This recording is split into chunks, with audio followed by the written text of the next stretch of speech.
السلام علیکم ورحمۃ اللہ وبرکاتہ۔ سامعین کرام، حکیم الامت حضرت مولانا اشرف علی تھانوی رحمۃ اللہ علیہ کو لے کر کے مولانا احمد رضا خان نے جو اعتراض کیا ہے، جو سب سے مشہور اعتراض ان کی کتاب حفظ الایمان پر کیا جاتا ہے، آج میں اس اعتراض کی وضاحت لے کر کے سامنے پیش ہوا ہوں۔ دیکھیے، مولانا احمد رضا خان بریلوی نے ایک کتاب لکھی ہے جس کو حسام الحرمین کہا جاتا ہے۔ اس کے اندر انہوں نے علماء دیوبند کی عبارات کو لے کر کے کچھ اعتراضات کیے ہیں، اور اس کی تصدیق انہوں نے کرائی تھی علماء حرمین شریفین رحمہم اللہ سے۔ وہاں سے تصدیق کرانے کے بعد علماء دیوبند پر کفر کا فتویٰ لگایا کہ ان لوگوں کے یہ عقائد ہیں، مثلا ختم نبوت کے منکر ہیں، آپ علیہ الصلوۃ والسلام کے علم کو جانوروں کے علم کے مساوی سمجھتے ہیں، نعوذ باللہ، اور علماء دیوبند پر کفر کا فتویٰ لگایا۔ اس کے رد اور اس کے جواب میں مولانا خلیل احمد صاحب سہارنپوری رحمۃ اللہ علیہ نے ایک کتاب لکھی جس کو ہم المہند علی المفند کے نام سے جانتے ہیں۔ اس کے اندر تمام اعتراضات کے جواب دیے، اور محض جواب ہی نہیں دیے بلکہ مدلل اپنے عقائد کو ثابت بھی کیا۔ تو سامعین کرام، ہم سب سے پہلے بات کرتے ہیں مولانا اشرف علی تھانوی رحمۃ اللہ علیہ کے رسالے حفظ الایمان کی اس عبارت کے بارے میں جس کو لے کر کے مولانا احمد رضا خان نے حضرت پر اعتراض کیا اور حضرت کی ذات پر کفر کا فتویٰ لگایا۔ دیکھیے، مولانا احمد رضا خان نے کہا ہے کہ حضرت مولانا اشرف علی تھانوی رحمۃ اللہ علیہ اپنی کتاب کے اندر لکھتے ہیں کہ آپ علیہ الصلوۃ والسلام کے علم سے تمام چیزوں کا علم مراد ہے، یعنی علم غیب سے تمام چیزوں کا علم غیب مراد ہے یا بعض کا۔ اگر تمام کا مراد ہے تو اس کو آپ بھی نہیں مانتے، اور اس کو کوئی بھی فرقہ مسلم نہیں کرتا کہ آپ علیہ الصلوۃ والسلام کو تمام چیزوں کا علم غیب حاصل ہے۔ ہاں، اب دوسری بات لکھتے ہیں کہ یا بعض چیزوں کا، اگر بعض چیزوں کا ہے، یہ آپ علیہ الصلوۃ والسلام کے ساتھ خاص نہیں بلکہ یہ تو ہر صبی و مجنون، بلکہ زید عمر بکر، بلکہ حیوانوں کو بھی حاصل ہے۔ تو اس عبارت کو لے کر کے مولانا احمد رضا خان اعتراض کرتے ہیں۔ وہ یہ کہتے ہیں کہ یہاں پر مولانا اشرف علی تھانوی رحمۃ اللہ علیہ نے آپ علیہ الصلوۃ والسلام کے علم کو جانوروں کے علم کے برابر اور مساوی قرار دیا ہے، حالانکہ ایسا نہیں ہے۔ حضرت نے عبارت کا مطلب سمجھنے میں چوک کی ہے، غلط کی ہے۔ مولانا احمد رضا خان عبارت کا مطلب 1% بھی نہیں سمجھ پائے ہیں، اور بلا سوچے سمجھے انہوں نے محض اپنی عداوت اور اپنی مہم تکفیر مسلمانان ہند کو آگے بڑھاتے ہوئے حضرت کی ذات پر فتوی کفر لگایا ہے۔ یہ فتویٰ بالکل غلط اور جھوٹ پر مبنی ہے، اس کا حقیقت حال سے کوئی تعلق، کوئی واسطہ نہیں ہے۔ اس کی میں چند دلائل دیتا ہوں۔ سب سے پہلے میں آپ حضرات کے سامنے جواب میں پیش کرنا چاہتا ہوں دلیل کے طور پر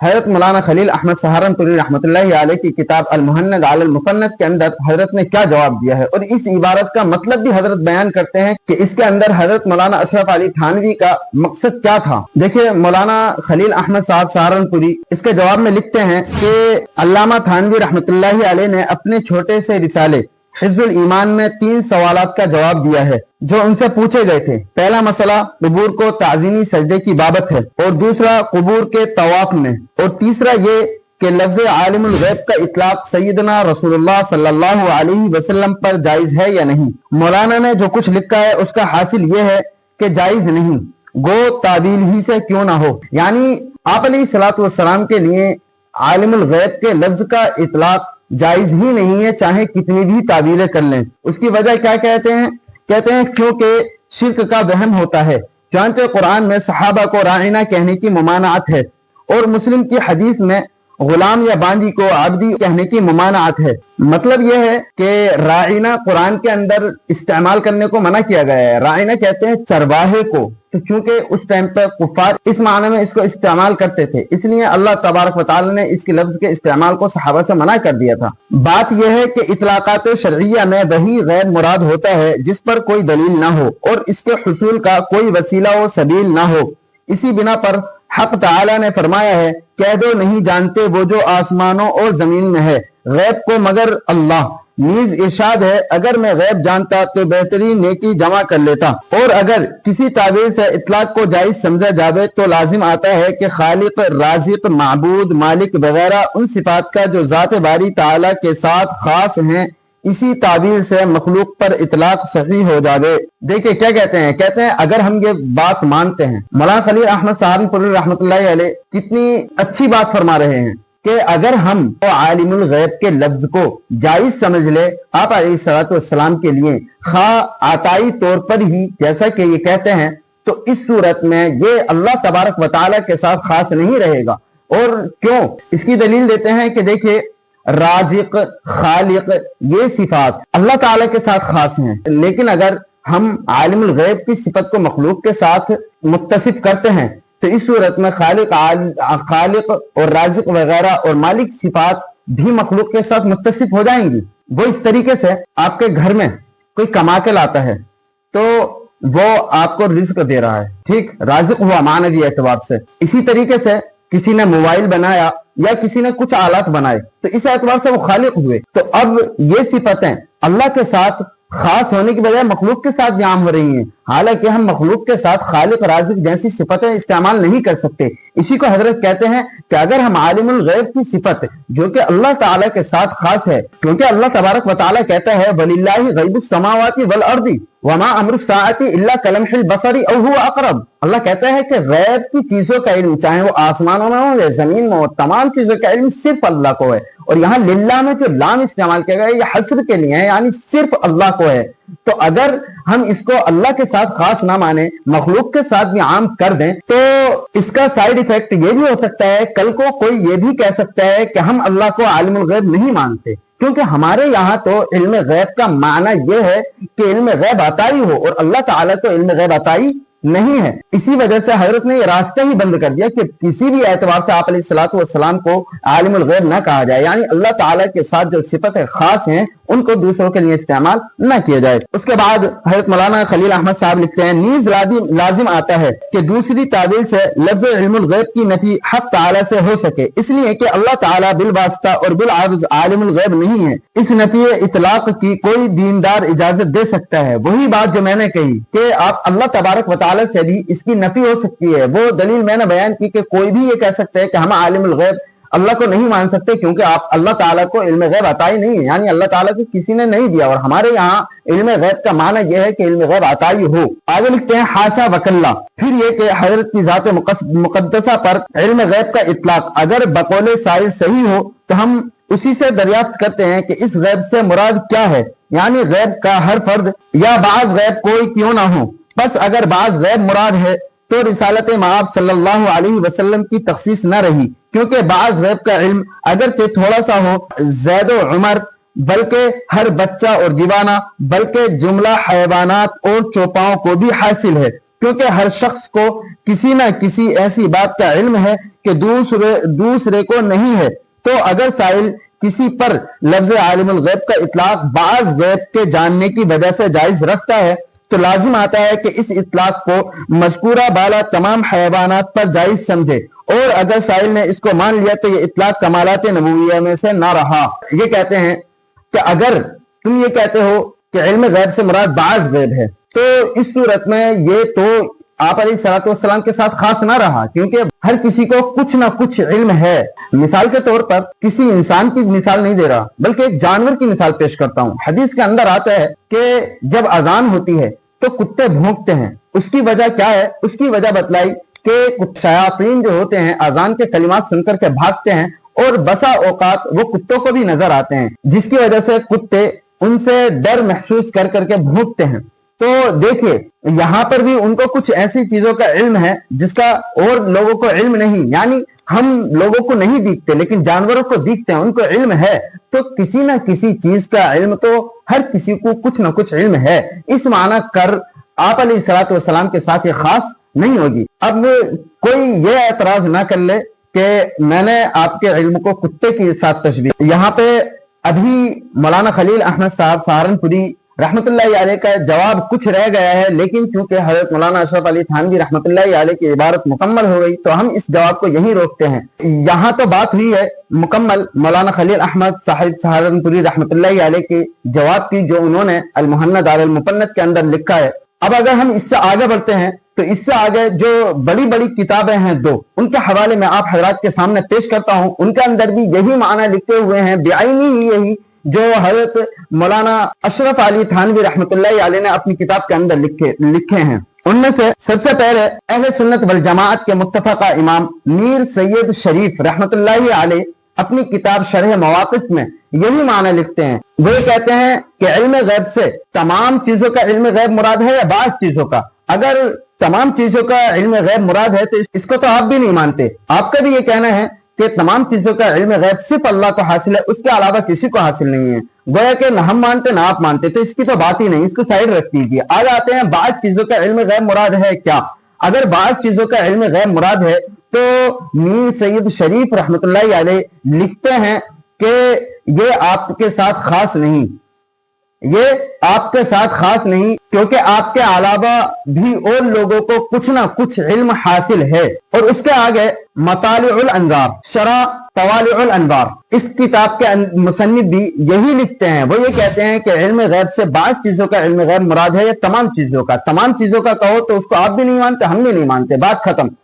اور اگر بعض چیزوں کا کہتے ہو تو بعض چیزوں کا علم غیب یہ آپ علیہ الصلوۃ والسلام کی خصوصیت نہیں، کیونکہ یہ تو اوروں کو بھی حاصل ہے۔ وہ لکھتے ہیں کہ دیکھیں بغیر تعلیم و تعلم بعض پر مطلع ہونا ہر ایک کے لیے ممکن ہے۔ آگے مطالع الانوار شرح طوالع الانوار کے اندر تو یہ بھی لکھتے ہیں کہ بغیر تعلیم و تعلم کے بھی بعض چیزوں کے علم پر مطلع ہونا ممکن ہے۔ تو آپ ان کے بارے میں کیا کہیں گے؟ اگر اعتراض کرنا ہے تو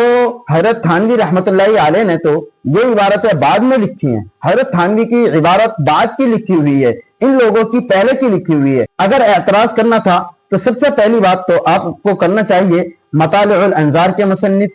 اس کے بعد کرنا چاہیے شرح مواقف کے مصنف جو اہل سنت والجماعت کے متفقہ امام میر سید شریف رحمۃ اللہ علیہ ہیں، ان لوگوں پر کریے، اس کے بعد یہاں پر آئیے۔ اب اس کے بعد میں تیسری دلیل اس کی دیتا ہوں۔ تیسری دلیل اس کی یہ ہے، اگر کوئی شخص غلطی کرتا ہے تو ایک اچھے اخلاق رکھنے والے شخص کی عادت کیا ہوتی ہے کہ اس کو پیار محبت سے سمجھاتا ہے، اس سے لڑائی جھگڑا، اس سے اختلاف نہیں کرتا، کیونکہ اختلاف کرنا، لڑائی جھگڑے کرنا تو یہ تو دشمن کی علامت ہوتی ہے۔ جو اپنے ہوتے ہیں وہ تو سمجھداری سے کام لیتے ہیں، لہذا ان کو اپنائیت کا لحاظ رکھتے ہوئے، کیونکہ المسلم اخو المسلم، اس قاعدے کے، اس ضابطے کے تحت اپنائیت کا اور اپنے رشتے اخوت کا لحاظ رکھتے ہوئے ہونا یہ چاہیے تھا کہ مولانا احمد رضا خان یہ اعتراض لے کر کے، یہ عبارات لے کر کے علماء حرمین کے پاس نہ جا کر کے علماء دیوبند کے پاس جاتے کہ آپ لوگوں کی عبارتیں اس طریقے کی ہیں، مجھے سمجھ میں نہیں آ رہی، ان سے میری سمجھ میں یہ معنی آتے ہیں، لہذا آپ حضرات ان کی وضاحت کر دیجئے تاکہ میں غلط فہمی کا شکار نہ ہوں۔ اگر حضرت مولانا احمد رضا خان اپنے عداوت میں اندھے نہیں تھے، مخالفت میں اندھے نہیں تھے، تو یہ قدم کیوں نہیں اٹھایا؟ چلیے خود نے یہ قدم نہیں اٹھایا، کم از کم دوسرے لوگ جو ان کے متبعین ہیں وہی یہ قدم اٹھاتے، کیونکہ آپ لوگ بھی جانتے ہیں ہمارے ائمہ اربعہ میں بھی بہت سارے اختلافات ہوئے ہیں، لیکن ان اختلافات کی بنیاد پر آج تک اتنا شدید اختلاف نہیں ہوا کہ وہ ایک دوسرے کے دشمن بنے ہوں، بلکہ وہ متفقہ 4 مسلک بن چکے ہیں۔ اس کی سب سے بڑی وجہ یہ تھی کہ ان لوگوں نے اختلاف کیے لیکن آپس میں عداوت اور دشمنی پیدا نہیں کی، انہوں نے اختلاف کیے لیکن ان کو بیٹھ کر کے سمجھ کر کے آپس میں حل کیا، کسی دوسرے کے پاس لے جا کر کے کہ آپ نے ایسا کہا ہے، آپ نے ایسا کہا ہے، آپ ختم نبوت کے منکر ہو گئے اور آپ علیہ الصلوۃ والسلام کے علم کو اس طریقے سے جانوروں سے تشبیہ دے رہے ہیں، یہ اعتراض نہیں کیے۔ اگر آپ اپنی مخالفت میں اور اپنی مہم تکفیر مسلمانہ نے ہند کو آگے بڑھانے کے چکر میں نہیں تھے تو پھر مجھے یہ بتلائیے کہ یہ قدم آپ لوگوں نے کیوں آج تک نہیں اٹھایا؟ پھر اس کا بھی جواب میں ہی دیتا ہوں۔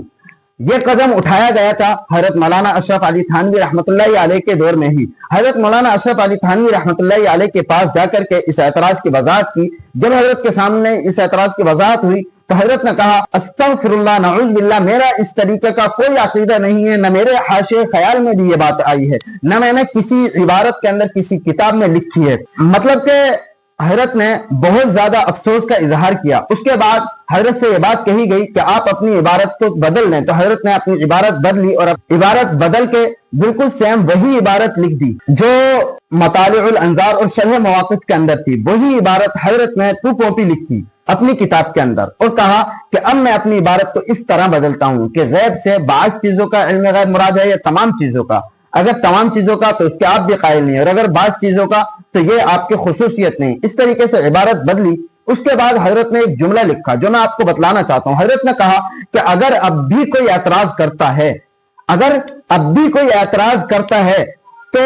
وہ مجھ پر اعتراض کرنے سے پہلے، میری عبارت کو بدلوانے سے پہلے بدلوائے شرح مواقف کی عبارت، بدلوائے مطالع الانظار کی عبارت، اس کے بعد میرے پاس آئے اور میں اپنی عبارت کو بدلنے کے لیے تیار ہوں۔ یعنی حضرت نے کہا کہ میری عبارت اور ان کی عبارت بالکل سیم ہے، بدلوانی ہے تو پہلے ان کی عبارت بدلیے، پھر آئیے میرے پاس، میں اس کے بعد اپنی عبارت کو بدل دوں گا، اب نہیں بدل سکتا۔ بالکل سیم وہی عبارت لکھی۔ تو اگر لوگ اعتراض ختم کرنا چاہتے تھے، اگر ان لوگوں کو اپنے اعتراض کا جواب چاہیے تھا تو ان لوگوں کو 3 جواب میں نے آپ حضرات کے سامنے پیش کر دیے، 3 جواب مل گئے۔ پہلا جواب تو المحند علی المفند، دوسرا جواب شرح مواقف اور مطالع الانظار، تیسرا جواب یہ حضرت کا خط جس کے اندر حضرت نے پوری وضاحت لکھی ہے، اور اس کو آپ فتوحات نعمانی یا مولانا منظور نعمانی رحمۃ اللہ علیہ کی کتاب میں پڑھ سکتے ہیں۔ اس کے اندر حضرت نے پورے خط کی تفصیل کی ہے اور اس کے اندر پورا خط بوضاحت لکھا ہے۔ تو سامعین کرام، اس مسئلے کی پوری وضاحت میں نے آپ حضرات کے سامنے پیش کر دی ہے۔ اب اگر کوئی یہ کہتا ہے کہ حضرت نے اپنی کتاب حفظ الایمان کے اندر اس طریقے سے لکھا ہے، آپ علیہ الصلوۃ والسلام کے علم کو جانوروں کے علم کے برابر قرار دیا ہے، تو میں صرف یہی کہوں گا کہ وہ حق کو قبول نہیں کرنا چاہتا، وہ صرف دشمنی چاہتا ہے۔ وہ یہ نہیں چاہتا کہ آپس میں میل جول ہو، وہ شخص یہ نہیں چاہتا کہ آپ علیہ الصلوۃ والسلام کی تعلیمات پر عمل ہو، بلکہ وہ چاہتا ہے کہ ہم آپس میں ہی لڑیں۔ میرے بھائی، جب ہمیں کسی بات پر اعتراض ہو اور اس کا جواب فریق مخالف دے دے، اس کا جواب سامنے والا دے دے، تو اس سے اطمینان حاصل کرنا چاہیے۔ اس عبارت کا جب حضرت نے خود نے مطلب بیان کر دیا اور حضرت نے خود نے یہ بات کہی ہے کہ میرے حاشیے خیال میں بھی ایسی بات نہیں ہے، یہ میرے تصور میں بھی یہ بات نہیں آئی ہے، تو پھر آپ لوگ حضرت کی ذات پر یہ اعتراض کر کے ان پر کفر کا فتویٰ کیوں لگاتے ہیں؟ اور اس سے بھی بڑھ کر کے میں تو یہ کہوں گا، آپ لوگوں کے بارے میں 2 مثالیں، سواء علیہم اانذرتہم ام لم تنذرہم، تمہارے سامنے جیسے اللہ تبارک و تعالیٰ نے کفار کے بارے میں کہا کہ ان کے اوپر برابر ہے، ان کو ڈراؤ یا نہ ڈراؤ، یہ ماننے والے نہیں ہیں، ایسے ہی آپ لوگوں کو سمجھاؤ یا نہ سمجھاؤ، آپ لوگ بالکل ویسے ہی رہنے والے ہیں۔ اور دوسری بات میں یہ بھی کہوں گا، ختم اللہ علی قلوبہم وعلی سمعہم وعلی ابصارہم غشاوہ، اللہ نے جیسے کفار کے بارے میں کہا ہے کہ ان کی آنکھوں پر کانوں پر پردے ڈال دیے گئے ہیں، اسی طریقے سے آپ کے دل پر مہر لگا دی گئی ہے، آپ حق کو سمجھ نہیں سکتے، آپ آنکھوں سے اندھے ہو اور کانوں سے بہرے ہو، اسی وجہ سے آپ حق کو قبول نہیں کر سکتے ہو۔